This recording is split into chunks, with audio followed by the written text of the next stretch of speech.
consume it, and cussed out everyone in the group. And he's crazy they're found out about to fall. And we're performing at this field in Charlotte. We're the hockey players when I came to Chicago. And I was doing moderator Bernie, dealt with me Steve Harvey. I hear you all take relaxes together on with wizardry and treats, and Bernie was awesome of us since he shut our show right, since he was very much like the Rhonda Darling at their exact same school. Not too far off it appears to be that Samuel L. Jackson has a fairly one-of-a-kind story to impart about his relationship to Steve Harvey. Now you know Samuel L. Jackson, generally conscious, while discussing his partners, yet this time he's not keeping down incidentally. Jackson has been staying away from Steve Harvey, and there's a very valid justification behind it. Steve Harvey. I hear you all take travels together on the opposite side. Well, we get on the boat with enchantment and treat Steve and Marjorie. Have their own boat. You see, Jackson isn't precisely Steve's most diehard follower, and he's chosen to let the cat out of the bag on why Steve Harvey, one self-broadcasted ruler of parody, has scored Samuel mistakenly so. For what reason does Jackson hold such a low assessment of Steve Harvey? What's the story behind their break? Keep close by in light of the fact that we're going to uncover every one of the succulent subtleties. Okay, people, compelling reason need to stand by any more. We should start in the amusement world, where enormous names frequently meet up. We have Samuel L. Jackson and Steve Harvey. You'd think they'd be companions, particularly given their common African-American foundation. Yet it's a remarkable inverse. These two have seldom run into each other. And Samuel has implied in interviews that he's not precisely Steve's most diehard follower. I love the way that when I came to Chicago and I was doing moderator Bernie dealt with me, he took me out to play golf. As a matter of fact, just time I at any point been hit by a golf ball. Now this could seem like regular showbiz contest, yet there's something else entirely to it. Samuel's aversion for Harvey goes past expert competition. It's not on the grounds that Samuel thinks Steve is certainly not an extraordinary performer. There's a more profound story here, one associated with Samuel's close buddy, who likewise is Harvey's opponent, Bernie. Now you discussed how there was practically another visit, right? Yet there was basically a hamburger between Bernie McIntosh and Steve Harvey. Yes, Steve Harvey is a renowned humorist known for his interesting jokes and clear chat on his radio and programs. Yet not every person likes him. Still, he's viewed as one of the most amazing comics of his experience. With a vocation that has endured just about 30 years, he's done stand-up satire, acted in films, won grants for facilitating network programs, composed famous books, began organizations, and aided individuals in need. Currently, here's where it gets fascinating in the amusement world. Dark VIPs frequently become companions, like Samuel L. Jackson was companions with Bernie McIntosh and Steve Harvey. With Martin Lawrence, yet Samuel L. Jackson and Steve Harvey are various. They don't appear to get along. It's a cycle. Confounded, Samuel L. Jackson doesn't appear to accept that Steve Harvey is essentially as incredible as he says he is, both in his work and as an individual. He's been clear disliking Steve throughout the long term. But rather, things got significantly more intriguing as of late, when Samuel L. Jackson discussed a gathering with Steve Harvey during an excursion to the sea a couple of years prior. Sometime back, a few intriguing pictures appeared web-based. They had Samuel L. Jackson and his significant other in them, spending time with Steve Harvey and his better half during an excursion, since individuals had barely any insight into their fellowship. Then so everybody expected they were great amigos. The titles even said stuff like Life on the Sea, Rave Buddies. Steve Harvey, Samuel L. Jackson, and Enchantment Johnson delighted in July 4th on extravagance yacht with their spouses presently. We should get out ahead a bit. Samuel L. Jackson later recounted the genuine story. He said that their gathering wasn't arranged at all. He and his significant other were simply going to their place to get away for the year whenever by chance they caught Steve Harvey At his significant other, assuming that you watched Samuel L. Jackson discuss it, you could see he believed everybody should realize that gathering Steve was a blissful mishap. We should reveal why Samuel L. Jackson loves Steve Harvey and everything associates with Bernie Macintosh.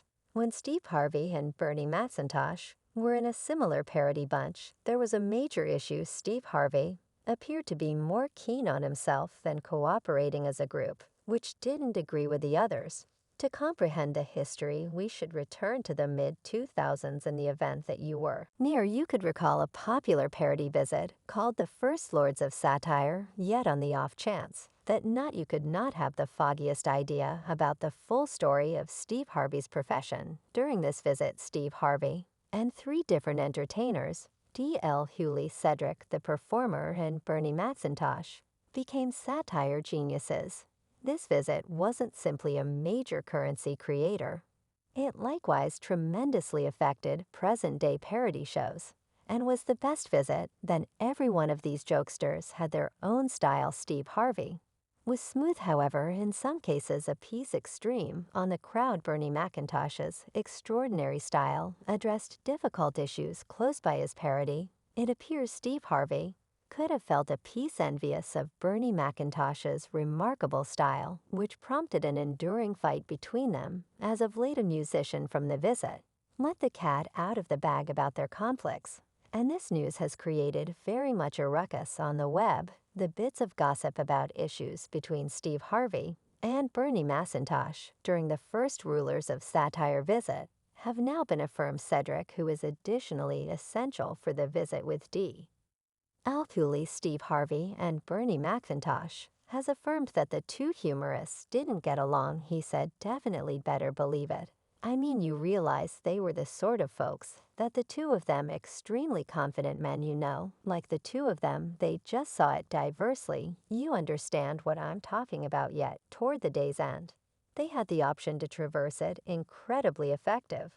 Is it genuine that Stephen and Bernie? But it is no doubt better believe it. I mean, you realize they were the sort of folks that the two of them, dominant men, like the two of them, you realize they just saw an alternate. You realize I'm expressing. Yet by the day's end, they had the option to overcome it. Cedric referenced that the trivial few and Bernie Macintosh was a main explanation they didn't do another visit together.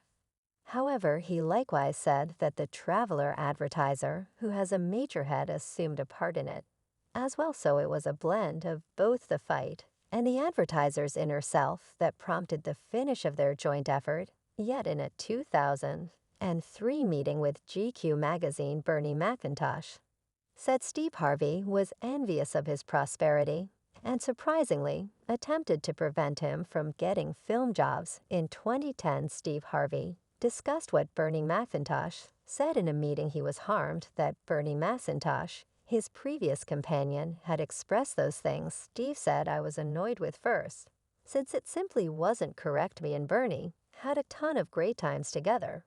And afterward, this article in GQ emerged and put this load of horrendous stuff in there.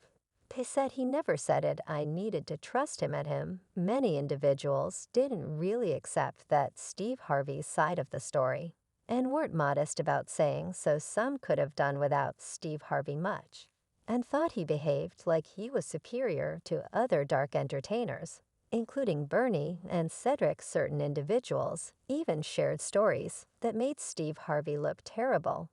They said that when Bernie Macintosh got a job in the film Seas 11, Steve Harvey attempted to remove it from him.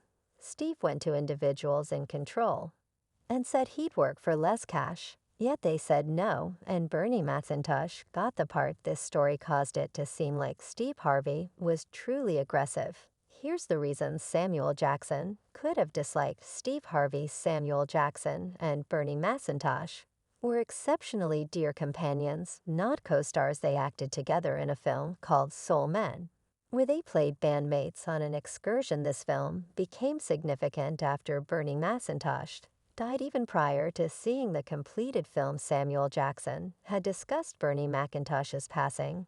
He considered Bernie Macintosh a companion and had plans with him in their Seas 11 inches co-stars.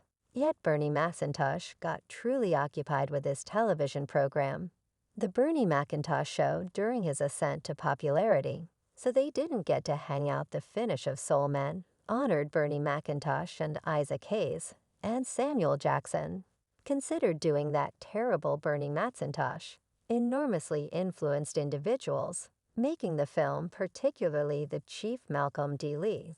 So while realizing about Samuel Jackson's kinship with Bernie Macintosh makes sense of why he couldn't help contradicting Steve Harvey. It's likewise critical to take note of that Steve Harvey had his own rendition of what occurred after Bernie Macintosh died. Steve Harvey shared that Bernie's widow, Rhonda McCullough, assisted him with moving past their quarrel. Steve felt that Rhonda knew reality with regards to their issues, and her help was a defining moment for him. He portrayed it as a purifying second, where he could relinquish numerous repressed sentiments. While we actually don't know precisely why they had a fight, Steve's affirmation of a purging second